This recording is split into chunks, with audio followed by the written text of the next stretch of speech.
안녕하십니까. 거꾸로 투자하는 쇼킹 부동산입니다. 차원이 다른 부동산 과열 대책 나온다. 시작해보겠습니다.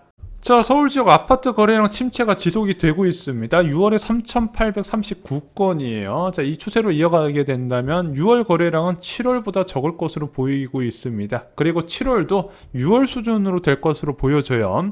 자, 서울 아파트 거래량이 5,000건 이하로 벌써 5개월 그리고 7월까지 포함하면 6개월 정도 이어질 거라 보기 때문에 명백한 서울 아파트 시장 침체 상황이 보이고 있습니다. 경기도 지역은 15,000건 내외에서 계속해서 거래가 되고 있는 부분이에요. 과거에 비해서 경기도 부동산 거래는 확실히 늘어나고 있습니다.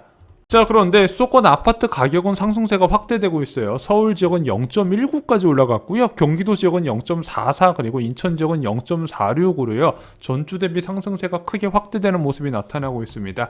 전세 가격 역시도 불안한 모습이 지속이 되고 있어요. 서울 지역이 0.13에서 0.15, 경기 지역이 0.24에서 0.29 그리고 인천 지역이 0.35까지 전주 대비 0.01%포인트 더 올라갔습니다. 이것이 얼마나 높은 수치냐? 7년 만에 최고치라고 합니다. 뭐 여러 가지 호재가 있죠. GTX 호재도 있고 서울 지역 같은 경우는 재건축 중심의 호재가 있는데 지금 부동산 시장 불안이 계속 확대되는 것이 바로 수치로 나오고 있습니다. 자, 7월부터 두 가지 부동산 금융 규제의 변화가 있었는데 첫 번째는 LTV 확대 방안이었습니다. 그동안에 6억 이하 주택에 한해서 LTV 규제 부분을 10%포인트 완화해주던 것을 9억 이하분에 대해서까지 확대 적용한 것으로 바뀌었고요. 기존에 10%포인트 우대 받았던 9억 이하 주택은 20%포인트까지 우대 받는 것으로 바뀌었습니다. 자, 그런데 이 7월부터 부동산 규제 완화, 금융 규제 완화뿐만 아니라 이제 규제 강화 부분도 있었거든요. 바로 DSR 규제 강화 부분이었습니다. 7월 1일부터요. 전 규제 지역의 6억 초과 주택의 주택담보대출을 받으면 DSR이 적용돼요. 신용대출도 1억 초과하면 DSR 규제를 적용받게 됩니다. 자, 그런데 시장에서는 일단은 이 LTV 규제 확대 방안에 따른 수도권 아파트 가격 상승세를 연결시키는 모양새입니다. 왜냐하면 이제 이런 9억 이하 아파트 가격은 이제 경기도 지역이 많고요. 경기도 지역에서 주택담보대출을 많이 받기 어려웠던 차주들이 이 주택담보대출을 많이 받으면서 매수에 나섰다는 거죠. 자, 수도권 아파트 등록 매물수는 감소세가 지속되고 있습니다. 인천 지역이 전주 대비 매물이 마이너스 4.3%, 경기는 마이너스 2.3%, 서울 지역도 마이너스 2.3% 감소했습니다. 거래가 계속 나오는데 새로 매물은 등록이 안 되고 있다는 거예요. 전세 지수도요, 서울을 제외하고는 전체적으로 매물 감소세가 이어지고 있습니다. 이것을 좀 시장 상황을 좀 요약을 해드려 볼게요. 지금 매도자고 매수자고 원래 팽팽한 줄다리기가 이어지고 있는데 매도자는 신고가이면 절대 안 판다고 해요. 매수자는 너무 비싸서 못 삽니다. 규제도 강화됐고 너무 가격 피로감에 살 엄두가 안 나요. 자, 그런데 매수자 중에서 일부가 그래도 사야 될 것 같다 해서 이렇게 매도자가 비싸게 내놓은 매물들을 사게 된다는 거죠. 자, 그러면 매도자가 이렇게 비싸게 내놓고 매수자가 그래도 사야 할 것 같다고 생각하는 이유는 결국에는 저금리와 내년까지 이어지는 공급 부족을 믿는다는 부분이죠. 내년까지 얼마나 더 오를 줄 알고 미리미리 사야겠다. 그것이 신고가 행진을 이어가게 한다. 이것을 이렇게 좀 요약을 드릴 수 있을 것 같습니다. 자, 지속적인 신고가 행진을 어떻게 막을 것인가요? 원래 이렇게 한국 부동산의 통계가 불안한 모습이 나오면요, 강력한 종합부동산 대책이 나왔어요. 지금 문재인 정부 출범 이후에 매년 나왔습니다. 2017년, 2018년, 2019년, 2020년까지요. 근데 올해는 부동산 대책 나온다는 이야기가 없죠.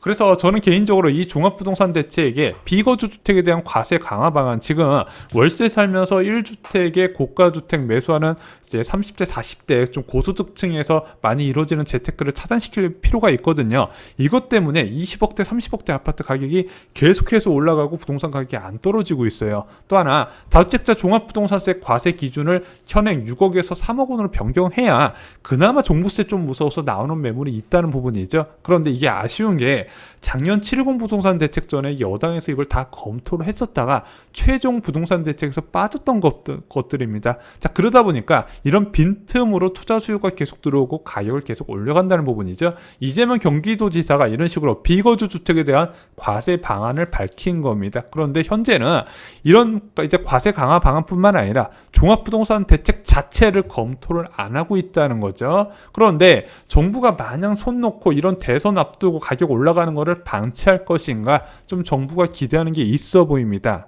바로 기준금리 인상입니다. 이주환 총재가 8월 26일부터 금리 인상에 논의에 나서겠다 해서 8월 금리 인상 가능성이 굉장히 높아졌어요. 그리고 정부에서도 이런 한국은행의 금리 인상에 힘을 보태고 있습니다. 왜? 부채 확대를 막겠다 이거죠. 자, 그래서 지금 부동산 시장의 가장 큰 상승 동력 중 하나인 0.5%란 초저금리가 이제는 끝난 것이 아닌가. 그러면 정부에서는 이런 금리 인상으로 굳이 규제를 쓰지 않더라도 부동산 가격이 안정될 것이다 기대를 하고 있는 것 같습니다. 자, 어느 정도 올라가야 부동산 시장의 미묘한 매도자 우위 시장이 바뀔까? 지금 매수자가 줄어든 건 맞거든요. 그런데 매수자가 줄어든 것보다 매물 줄어든 게 더 큰 영향이 있다는 거예요. 왜? 이런 식으로 올라갈 기대감이 있다면 무조건 매물은 걷어들이게 돼 있습니다. 그래서 이런 기준금리가 지속적으로 올라가서 시장 참여자의 인식을 바꿔야 돼요. 인식 바꾸는 거는 기준금리 한 번 올라봤자 아무 소용없고 짧은 기간 내에 두 차례 이상 올라가야 된다는 거죠. 그 간격은 3개월 이내라는 겁니다. 8월 달에 만약에 기준금리 올렸으면 11월 달에는 올려줘야 시장에서 그나마 꿈틀을 한다는 거예요. 그리고 이렇게 두 차례 올리고 나서 추가 인상 전망이 지배적이어야 시장 참여자들이 이제 저금리 시장은 끝났나 보다. 그래서 지금 비싼 가격에 계속 사주는 사람들의 생각이 바뀔 수 있다는 거죠. 매도자의 생각은 안 바뀌더라도 매수자의 생각을 바꿀 수는 있다고 보는 겁니다. 그런데 이런 식으로 금리가 빠르게 올라가는 법은 현재 경제 회복세가 유지된다면 오래 걸리지 않을 것으로 보고 있습니다. 그래서 한 언론사에서는 이주환 총재를 집값 파이터라고 언급을 했어요. 금리가 묘약일까? 이 기사에 전문가들은 금리 인상 속도가 늘어지면 효과가 제한적이라는 부분이 바로 여기에 있는 겁니다. 짧은 기간 내에 자주 올라가야 효과가 있고요. 그렇게 자주 올라가고 실제 하락까지 이끌려면 어느 정도 시간이 좀 더 필요하다 말씀드렸습니다. 자, 지금 부동산 시장 상황과 정부가 믿는 부분 말씀드렸고요. 일단 재건축 호가부터 좀 살펴보겠습니다. 강남 재건축 지난주에 24억 2천 하던 잠실주공 5단지 7월 8일 날 거래가 하나 터졌네요. 그리고 이번 주에 호가 살펴봤더니 24억 5천으로 3천만 원 정도 올라간 모습이 나타나고 있습니다. 2020년 최고가 대비 1억 5천 정도 올라간 모습이네요. 자, 음마아파트 보겠습니다. 6월 말에 거래가 두 건이 터졌어요. 자, 이 아파트는 22억 8천에서 22억 1천으로 7천으로 1천만 원 정도 조정을 받았습니다. 왜 가격이 떨어졌나요? 얘가 2주 사이에 한 9천만 원, 8천만 원 정도 급등했거든요. 실거주 의무가 제외되면서. 그래서 약간 숨고르기 타이밍으로 1천만 원 정도 조정됐다 보시면 될 것 같습니다.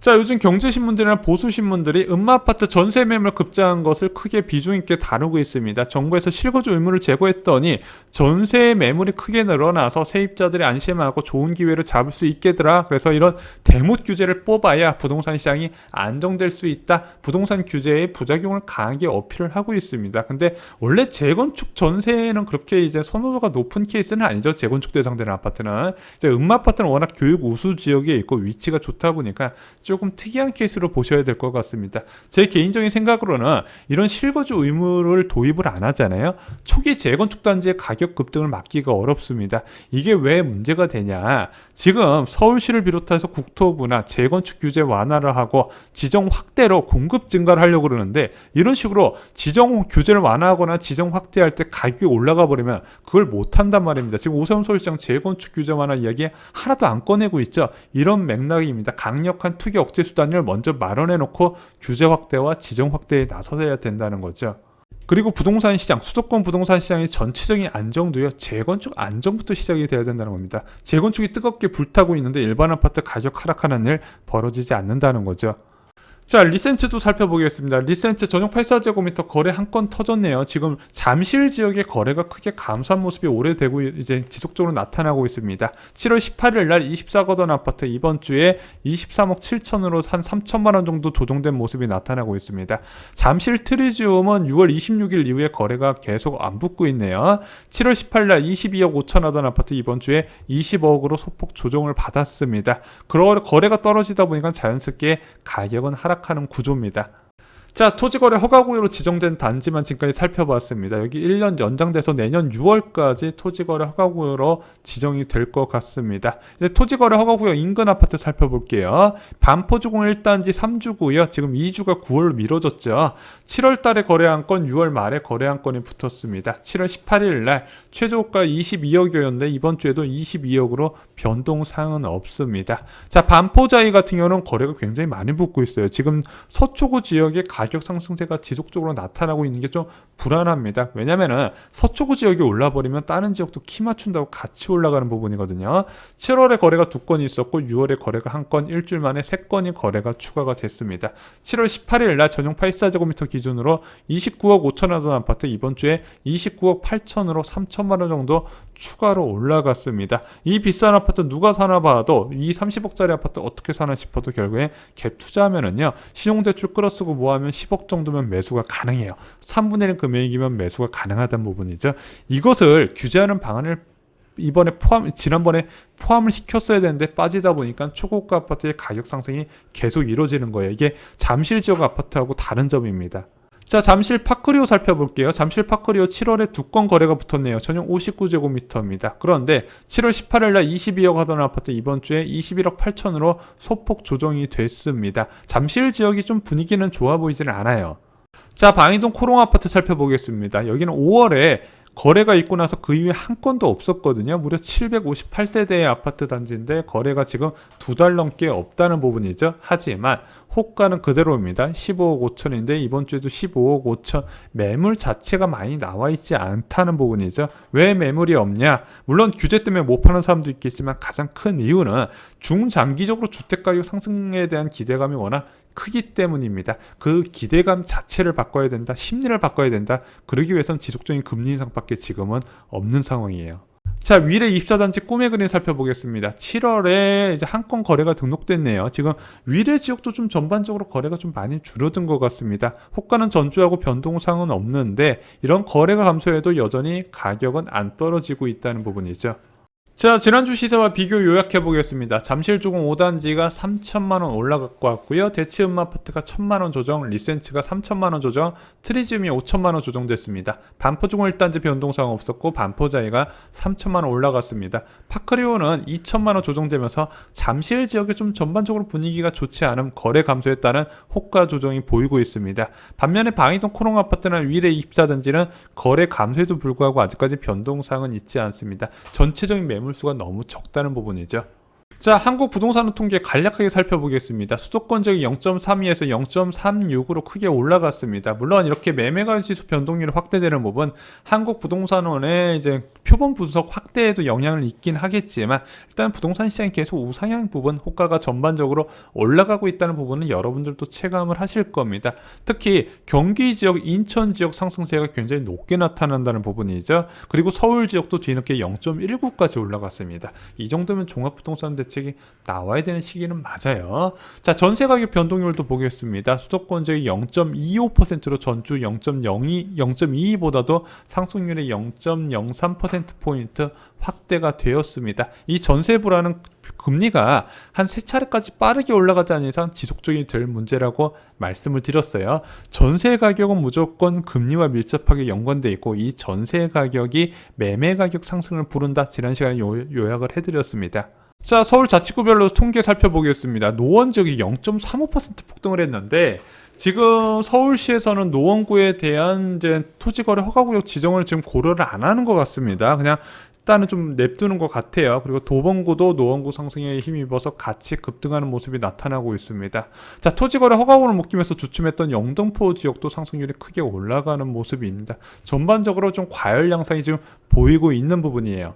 자, 7월 19일 기준 경기도, 인천 주요 지역 가격 변동률 살펴보겠습니다. 뭐 급등 안 한 곳이 없죠. 다 급등을 했습니다. 뭐 어떤 지역 찍을 필요도 없어요. 그나마 이제 작년에 많이 급등했었던 하남이나 과천이나 성남 지역이 다른 지역보다 그나마 덜 오른다할 뿐이지 뭐 이들 지역도 계속해서 우상향 추세는 되어 있습니다. 자, 그러면 경기도 지역은 언제 안정이 되냐? 서울 아파트 가격이 안정이 되어야 시차를 두고 경기도 지역도 그나마 가격 하락세가 나타나거든요. 자, 그런데 지금은 그 단계까지 기대하기가 아직 시간이 많이 남아 있습니다. 제 개인적인 바람으로는 3기 신도시가 견제가 되었으면 하는 바람이고요. 지금 여러분들 실수요자들이 계속해서 외곽 지역의 주택을 비싸게 사주고 있는데, 외곽 지역은요 3기 신도시 들어오면 굉장히 침체를 크게 받을 지역입니다. 또한 공급도 열려있는 지역이고요. 자제를 해주셨으면 좋겠습니다. 이상으로 쇼킹부동산 마칩니다. 좋아요, 구독, 공유 꼭 부탁드립니다. 감사합니다.